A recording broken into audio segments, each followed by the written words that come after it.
They say some voices are heard and some voices are felt. But once in a generation, a voice is born that doesn't just fill a room, it changes the air inside it. This is the story of a girl who sang to mango trees and believed they were clapping for her. A girl who turned dusty village mornings into private concerts and swore the wind carried her name farther than the road ever could. Her name was Lola. Before the lights, before the screaming crowds, before the headlines and heartbreak, there was just a dream. Fragile, stubborn, and louder than fear. She loved to sing. Not the kind of singing you do to pass time. The kind that made her friends go quiet mid-laughter. The kind that made grown men look up from their conversations. The kind that made even her own heart tremble like it was hearing something sacred. And she believed, with the reckless certainty only dreamers have, that one day the world would listen. But dreams are expensive. They cost sleep. They cost comfort. Sometimes they cost love. Because somewhere between the bright studio lights of Lagos and the promises whispered over shared headphones, between applause and ambition, between loyalty and envy, Lola would learn that not every harmony is meant to last. This is not just a story about fame. It's a story about friendship tested by jealousy, about love shaken by insecurity, about betrayal that almost silenced a star, and about a girl who discovered that when the world tries to mute you, you don't whisper back, you sing louder. So lean in, listen closely, because once Lola begins her song, you won't want it to end. In a small village where morning smelled of wet earth and mango leaves, a little girl named Lola was born with a voice that did not belong to the ordinary world. When Lola sang, birds paused mid-flight, goats stopped chewing, and even the wind seemed to soften, as if nature itself did not want to interrupt her melody.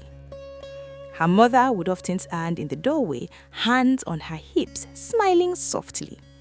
"When you sing, heaven leans a little closer to earth," she would say. From the time she could walk, Lola sang.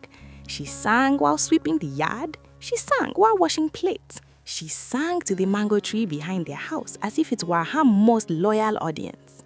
Her friends would gather around her in a circle, eyes wide, hands clasped under their chins. "Sing that one again," they would beg. And Lola would close her eyes and sing, not timidly, not cautiously, but boldly, as if she could already see stage lights warming her skin. Because even as a child, Lola carried a dream larger than her village. She did not just want to sing, she wanted the world to hear her. At night, she would lie on her back under the open sky, staring at the stars, whispering, "One day I will be on a big stage. One day Lagos will know my name." And Lagos would, but not without breaking her first. When Lola turned 17, the dream grew too loud to ignore. She begged her parents to let her move to Lagos to pursue music. They were hesitant. Lagos was not kind to dreamers without money or connections. But they saw the way she cried behind closed doors. They saw the way silence made her restless. After many long conversations and tear-filled nights, they let her go. Lagos did not whisper, it roared. Cars blared, music blasted from street corners. Ambition walked boldly in designer shoes. In Lagos, dreams were currency and they were expensive. Lola did not move into a glamorous apartment. She squatted in a tiny one-room flat with her childhood friend Remi. Remi had always been bold, sharp-tongued, stylish, street-smart. She moves through Lagos like she belonged there. "You will blow one day," she would say dramatically, tossing her braids over her shoulder.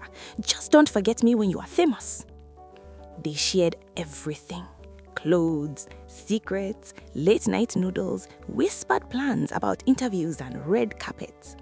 For a while, it felt like the two of them against the world. The first time Lola stepped into a recording studio in Lagos, her hands trembled. The room smelled of cables and ambition. That was where she met Damilola. Damilola was already making noise in the industry. Signed to Maestro X Records, one of the biggest and most influential labels in Lagos, the kind of label that would turn a nobody into a household name overnight.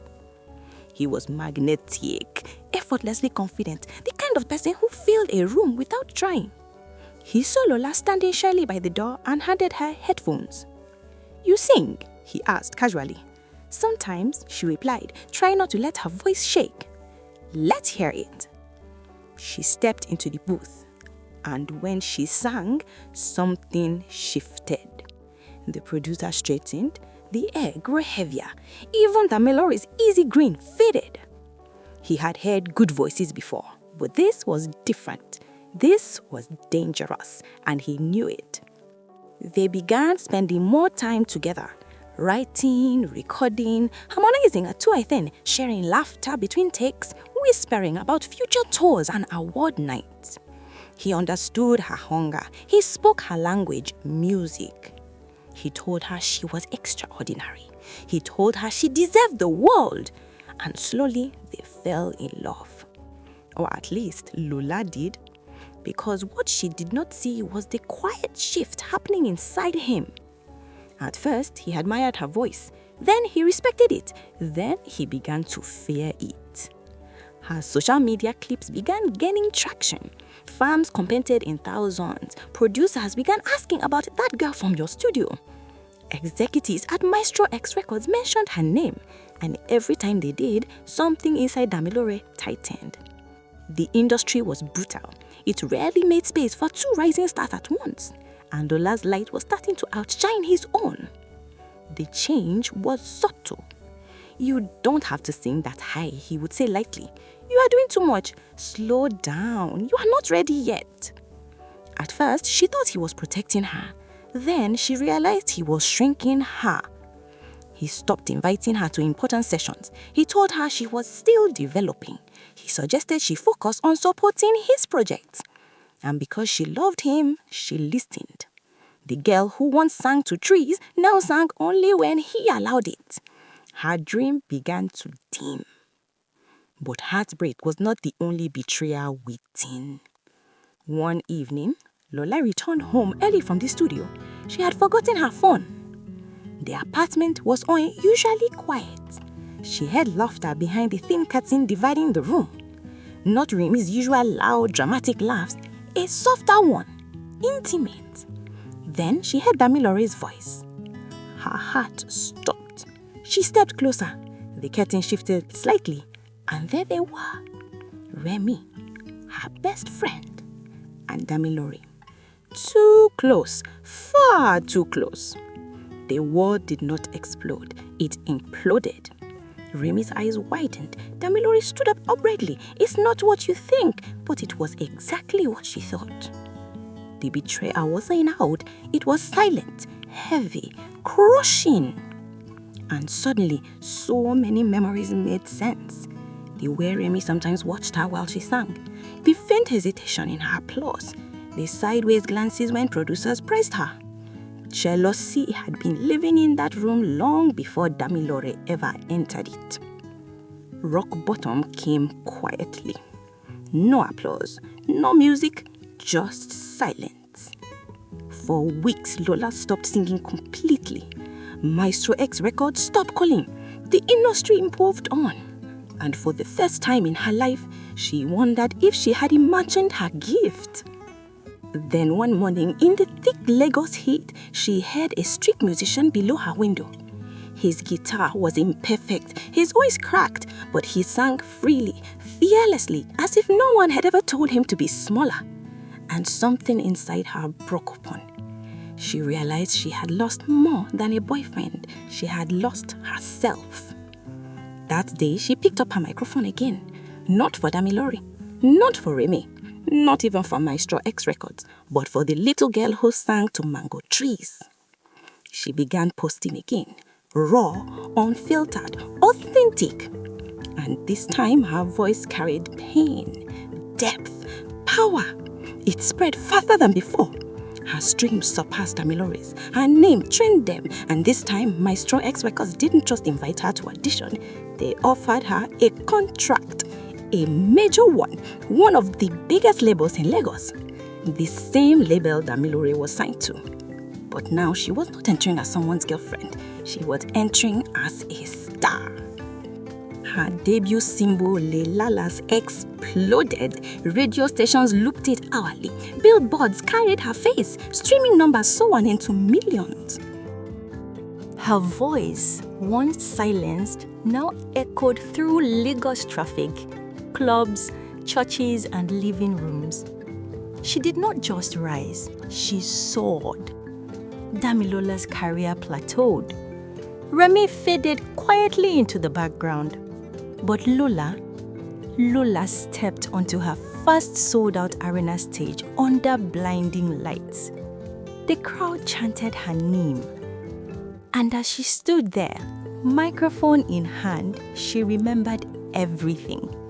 The village, the mango tree, the stars she once whispered to, the betrayal, the silence, the pain. And she smiled. Because the voice that nearly disappeared had become unstoppable. In the end, Lola did not just become a big star, she became something far greater. She became proof. Proof that talent cannot be buried, that betrayal cannot silence destiny, that love should never demand you shrink, and that sometimes the people who try to dim your light only reveal how brightly you were meant to shine. And when she sang that night in Lagos, under fireworks and flashing lights, the whole city paused, just like the birds once did, and heaven leaned down to listen again.